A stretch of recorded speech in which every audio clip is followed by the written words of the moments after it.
शरद पवार या नावाची महाराष्ट्रामध्ये जादू आहे. देश पातळीवरचे मोठे नेते त्यांना राजकीय गुरु मानतात आणि त्यांच्या सामाजिक आणि राजकीय कौशल्याचं कौतुकही करतात.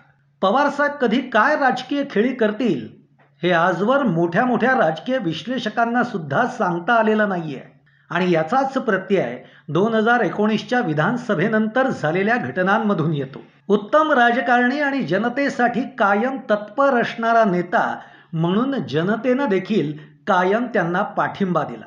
काही दिवसांपूर्वी राष्ट्रवादीमध्ये मोठा भूकंप झाला. पक्षाचे महत्त्वाचे नेते आणि शरद पवारांचे पुतणे अजित पवार यांनी भाजपला पाठिंबा देण्याचा निर्णय घेतला. अजितदादांबरोबर पक्षातील काही मोठे नेते यांनी पक्षाचं नाव आणि चिन्ह शरद पवारांकडून हिरावून घेतलं. याही परिस्थितीपुढे हार न मानता पवार साहेब लढतायत पक्षासाठी, जनतेसाठी. या त्यांच्या सोबतीला आहेत काही निष्ठावंत नेते आणि त्यातलंच एक नाव प्रशांत जगताप. जगताप कुटुंबीय कायमच राष्ट्रवादी आणि पवार कुटुंबाशी एकनिष्ठ राहिलाय. पक्षाचा तरुण तडफदार नेता म्हणून त्यांची ओळख आहे. खरं तर अजित पवारांचे निकटवर्तीय समजले जाणारे प्रशांत जगताप यांनी पक्षफुटीनंतर शरद पवारांची साथ सोडली नाही.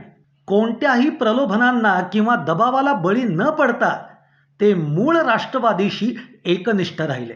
अशाच विश्वासू आणि एकनिष्ठ आमदारांची सध्या महाराष्ट्राला गरज आहे.